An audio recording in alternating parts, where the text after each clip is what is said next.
the hello. Hi, sorry, I think the mic was muted there. Let me start over again. Hi, everyone. Welcome to the February edition of the IEEE USA Washington update. I am Eric Heilman, Director of Government Relations here at IEEE USA in Washington, D.C.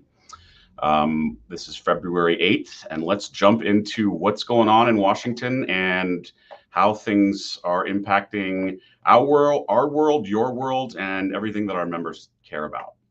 As you know, if you've joined me in the past for this, you know I kind of like to start with a big picture look because it is a good table setting to understand the context in which we are addressing, working, advocating, tracking the policy issues here in Washington that are most impactful to and most important to our members. This is a long list right now of things that are going on in Washington from a policy and event perspective, both at the very, very macro level, but a little bit lower as well at agency or specific congressional committee level. And it's a lot.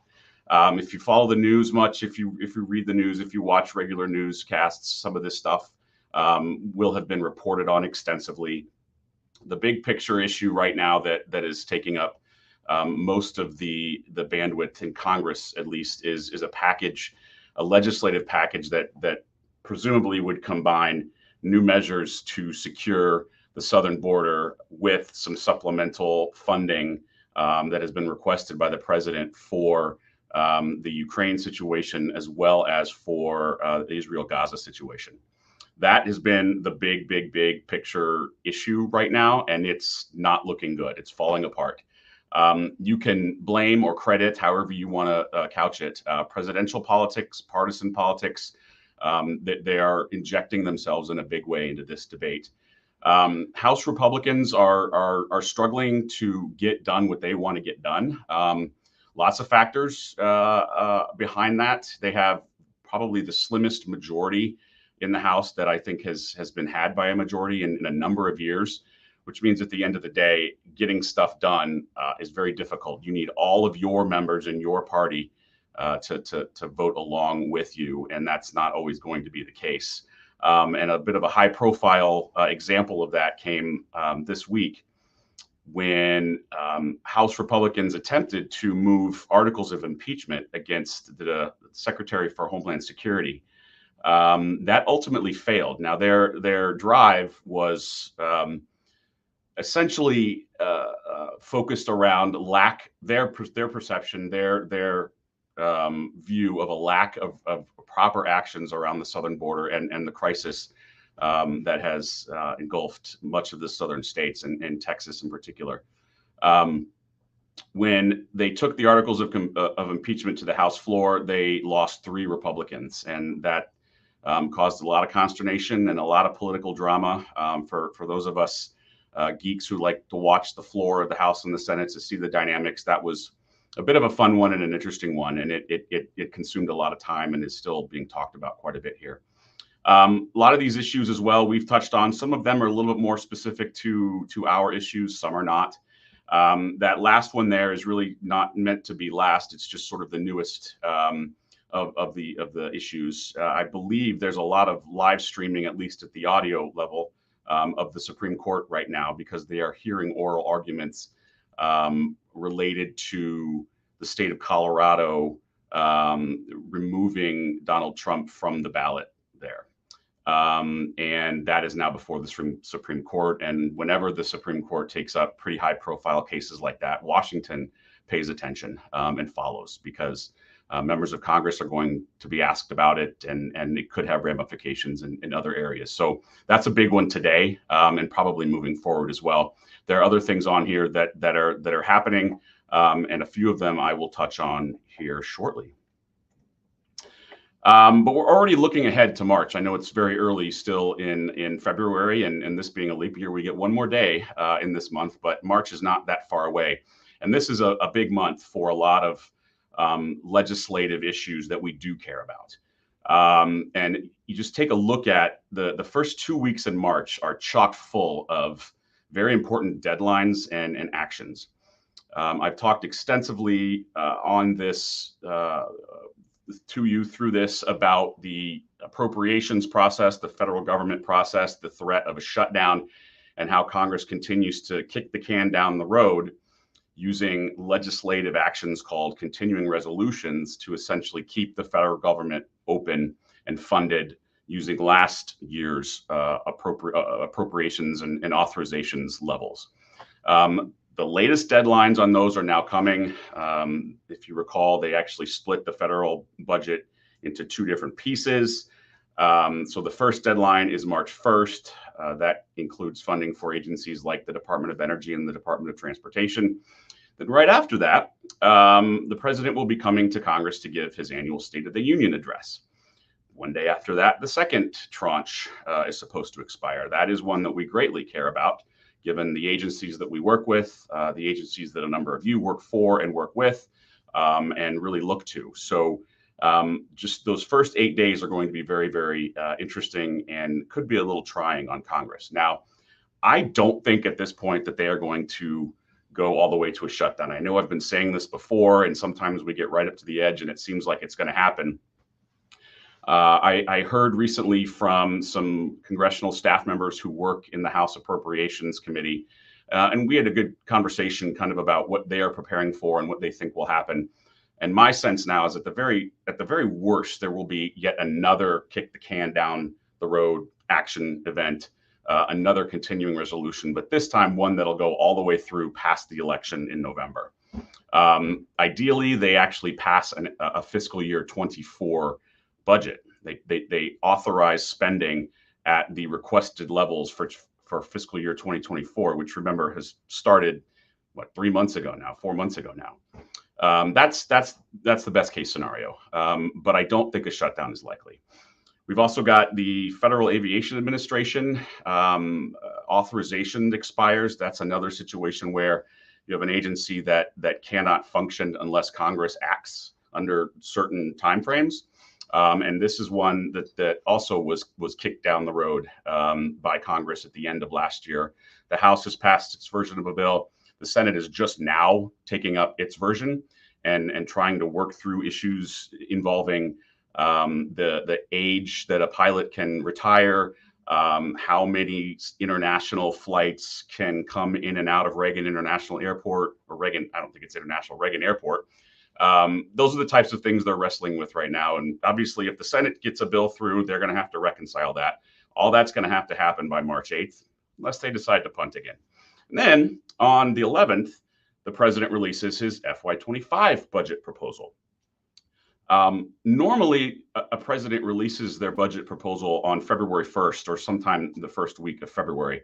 But given everything going on with the FY24 budget and sort of the craziness in Congress, this has been delayed by a little over a month. Now, the FY25 budget, and this is the president's request to Congress for spending levels for the entire executive branch and federal government. So every agency that we work with and care about, we advocate certain funding levels and certain priorities as this budget proposal is being put together to make sure they are good starting points when that package goes to Congress. And then we take that advocacy to Capitol Hill, where the budget is broken apart into 12 different subcommittees of appropriators. So it gets a little complicated, but that's the way we kind of work the whole thing. And for FY25, that process kicks off on March 11th. Big March ahead. But we continue to do what we need to do to advocate for and prioritize the types of policy issues that you all care about. One of which is a new legislative endorsement that we have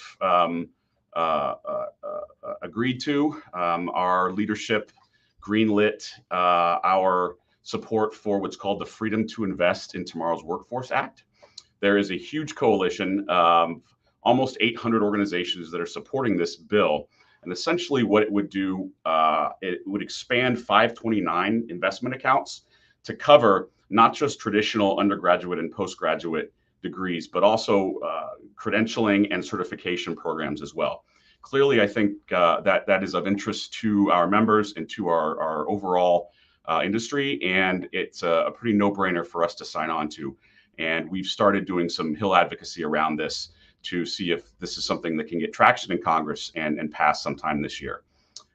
We we will be signing letters and maybe adding it as part of additional advocacy that we may ask of you, especially if you're going to be coming into Washington for the CBD, which I'll mention a little bit later. This, I talk a lot about artificial intelligence in these sessions because it's really the big tech game in town. This came across my radar, or popped up on my radar just today, and I think will be pretty significant. And those of you in Region 6 and in California, you may already be aware of the rumblings of this and some of the origins of this. But essentially, a state legislator in California has introduced new legislation to regulate artificial intelligence, setting a pretty high liability bar. And I thought there were a few pieces of this article that were very relevant to the kinds of work that we're doing here, especially some of the reference to the lack of action at the federal level and in Congress. And, California does this a lot.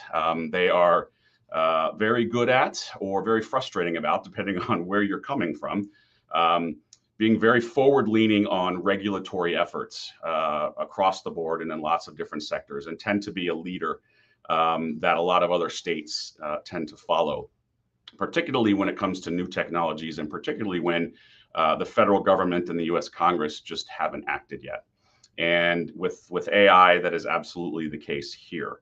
A lot of what is mentioned in this article in terms of federal efforts, federal actions, legislation, we have been a part of, had a seat at the table to always try and mold and shape these things, and just be a sounding board and an educator for to those who are writing these laws, to make sure that they are done correctly. But it's a big issue. I think you're going to be hearing a lot more about this, particularly if you follow AI issues, because when California speaks and gets ahead of the federal government on something this big, it makes noise. So watch this space.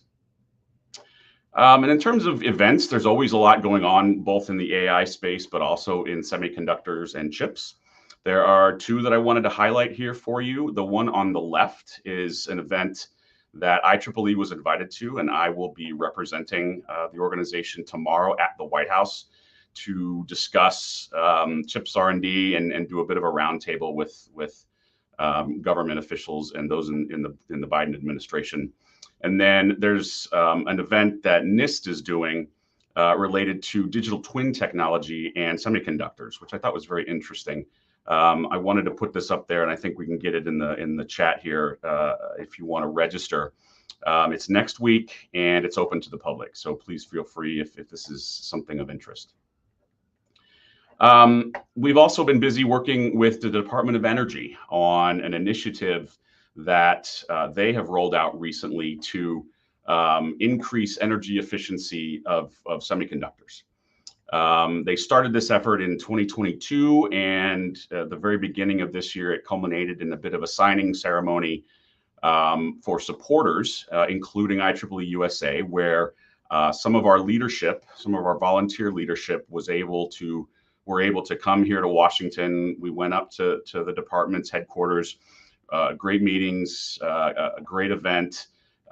Tim Lee, our future president, and Ed Palacio, our past president, joined, and just had a really good event and a really good time. And I think it's going to be something that we are going to be engaged in for some time now, and we'll have a lot of follow-up on.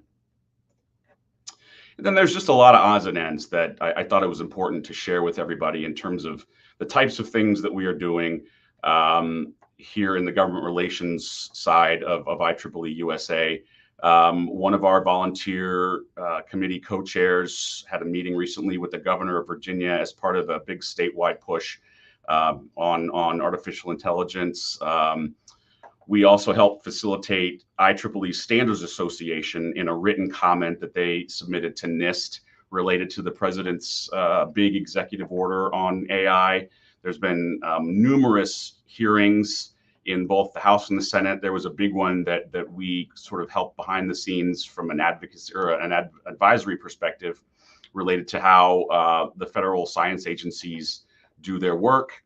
And we have launched recently the latest iteration of our fellowship program. As I think many of you know, we are very proud to host and to support Washington Fellows who come and work in Washington for a year at all different agencies and even on Capitol Hill. And that selection process has just started, and we are looking forward to having another good year with that program. And then just today, IEEE was named a member of a new safety consortium around AI that NIST is launching. Again, something that we've been involved in and working on for some time now, and we are very happy to see that IEEE was one of a couple hundred different members of this new consortium that NIST has launched.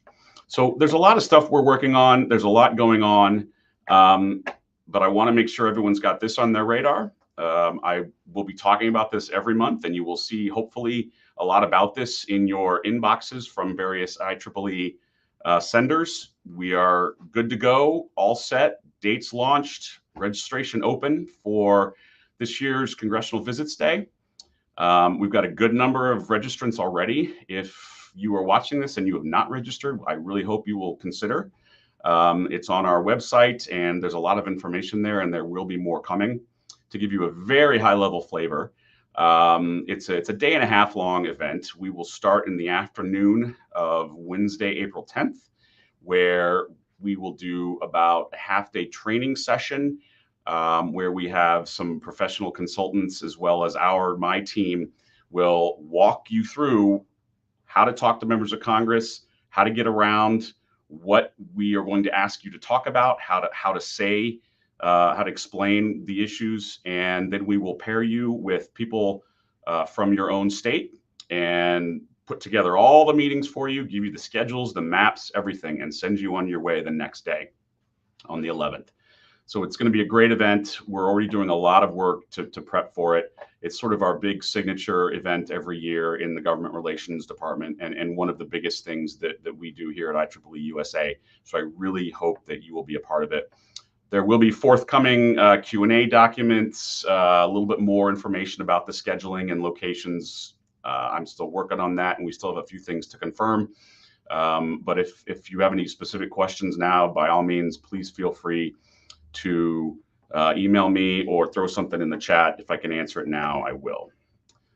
And then if you haven't heard about the cruise by now, you haven't been paying attention, because we're doing our second cruise. We're going to Alaska, and you are invited.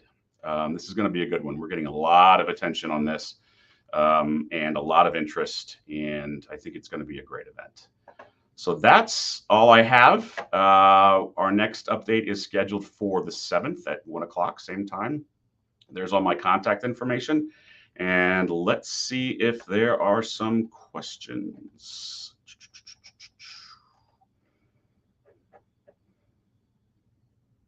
Brendan, all I know about the Supreme Court action is that they are hearing oral arguments right now.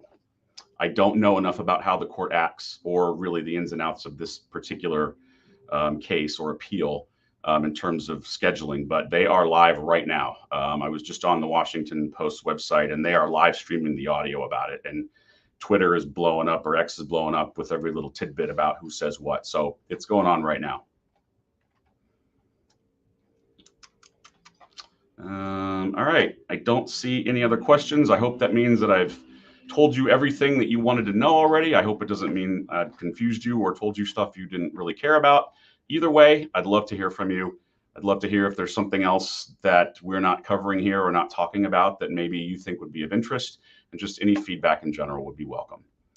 Brendan, I'll talk to you a little bit offline about our WISE program. We're having some challenges with that, but we plan to get it back up and running in 2025. This year we got a bit of a setback, but we're not giving up on it, and we do expect the WISE internship program to be back in 2025, but I can fill you in a little bit offline. All right. Thank you very much, everybody, and I will see you in a month. There's cybersecurity issues, there's aging infrastructure issues, there's climate change issues that need to be solved, and I'm really excited that in my career I get to work on those types of problems. As a young professional, IEEE has given me access to opportunities to go to conferences, meet really cool people in the field, and so I think what IEEE provides is access to the larger community, and I don't know where else you would get that. IEEE USA is my competitive edge.